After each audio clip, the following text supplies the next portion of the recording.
Championship leader Max Verstappen will start on pole position for his home Dutch Grand Prix after snatching top spot off Charles Leclerc with a stonking final lap in a competitive qualifying at Zandvoort. Verstappen, who put a scruffy start to the weekend, put behind him pit Leclerc by just 0.021 seconds, with his last gasp effort with Quali also within a tenth of a second of the lead Red Bull for Ferrari. Sergio Perez, however, was down in fifth, and he was the focus at the end of qualifying, as Lewis Hamilton was in the fight really for pole throughout an enthralling shootout, and may have had a shot at pole position, but was denied a chance after a dramatic spin at the penultimate corner for Sergio Perez, which did bring out the yellow flags. Hamilton would eventually finish 3/10 off in fourth, while George Russell was also hampered by Perez error and finished behind in sixth. It's very frustrating. We were a second up on Leclerc and Verstappen, so Lewis was on for pole, insisted Toto Wolff.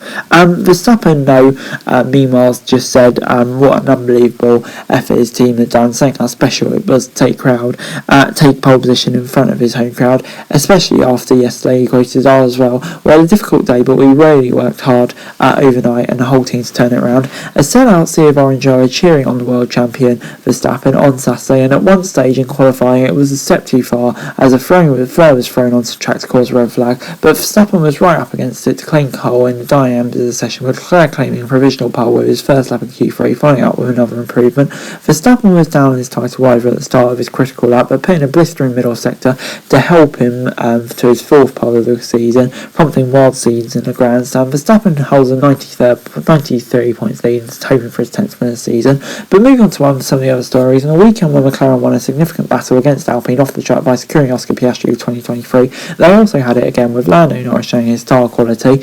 Norris, while not in a fight at the front as pace suggested on Friday, comfortably 7th, the result was all more impressive. Even Ricciardo was knocked out in Q1, his miserable form continuing. There were three relative surprises elsewhere in the top three as well, with Mick Schumacher, Yuki Tsunoda and Lance Stroll making it through, though the Aston Martin driver unfortunately couldn't set a lap in Q3 due to a car issues.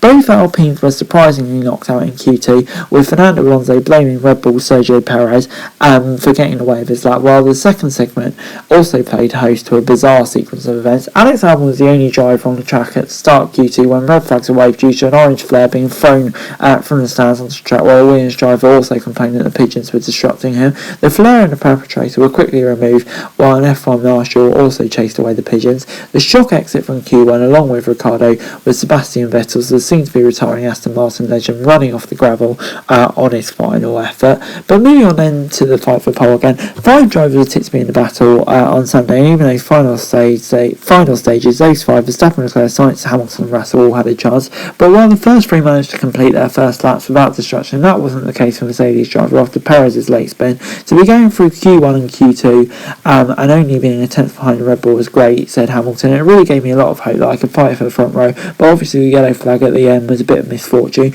Mercedes boss Toto Wolff went a step farther, insisting Hamilton had pole in the bag, but Nico Rosberg said Mercedes facing qualifying Ferrari similarly improved biases up at Sunday's race, which starts at 2 UK time. Still, Max had track position, so you have probably say he's the favourite. Also, he's just generally on it and in such great form as a driver, said Rosberg. But it's going to be very interesting because Ferrari are likely to split strategy, and let's see if Lewis can play a role there too. If Mercedes find the usual pace improvement from qualifying to race, or even just a fraction of that, Lewis is going to be right in the fight, and we know how quick he is. So I think we're in for a really exciting one. Let's see how it turns out, the 2016 World Champ said. And before I go, let me run you through the final classification for today's qualifying. Max Verstappen obviously taking pole. I mean, after the tough weekend he's had, yeah, he's probably in the fastest machinery at the moment, but what a job from him with the destruction that Red Bull has had this weekend to take pole. That's a brilliant effort from him. Charles Leclerc, I think he did make a small mistake at turn 10, I think it was, so he'll be gutted to miss out pole by such a small margin as well. Yeah, I think he'll be really gutted by that, but he can still work with it tomorrow with Sainz in third.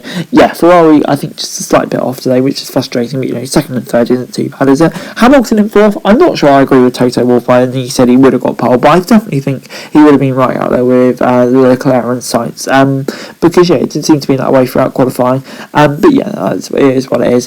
In 5th was Sergio Perez. That spin at the end, once again, just really not too great from Perez, you have to say, struggling quite a lot in that Red Bull at the moment. I was lucky that Russell probably couldn't get his lava lap in, otherwise he could have easily been in 6th, but yeah, Perez just seems to be struggling a lot at the moment. Norris, really great job from him, well, not far off Russell, did a great job, top of the midfield again. And then Mick Schumacher, Yuki Tsunoda and Lance Stroll, gutted for Stroll, he couldn't say that time, but for the two of them, they did a really good job as well to get into Q3, so I think they'll be absolutely delighted with that. Gasly will be disappointed to just miss out, but with AlphaTauri's 9th and 11th, that gives them a good opportunity tomorrow. Ocon in 12th, Alonso in 13th. Yes, frustrating for Alpine. I don't know what happened, their pace just didn't seem to be there in qualifying. Maybe that they would have some pace, but in the end it just didn't work out for them. And then you've got Alex Albon and Guan Yu Zhou. Good job by Albon to out-qualify Zhou, but yeah, the Alfa Romeo with Bottas down in 16th as well, just seemed to have very little pace though, which is frustrating for them. Albon couldn't quite repeat the heroics in the last race, but not bad effort from him at all. And then you've got Kevin Magnussen. I don't know where he was today, but he was just miles off the pace compared to Mick Schumacher, obviously making it out to Q3 with Magnussen out in Q1, so yeah, he'll be disappointed with that. And Ricciardo and Vettel, it kind of seems like they got screwed by the same thing, the dust at the end, which is so unfortunate if true, because both cars seem to have decent pace, but yeah, I'm not sure how much it really counts for us, but there we go. And Latifi, apparently he might have had a technical issue, I didn't hear anything about it, which is why he qualified last, but let's be honest, he probably would have qualified last anyway. But anyway guys, that's it for the thanks very much for watching. Remember to like, share, subscribe, notes, thoughts, comments down below, follow us for daily F1 news, subscribe to the channel, subscribe now, we greatly appreciated. Thanks very much for watching, peace out.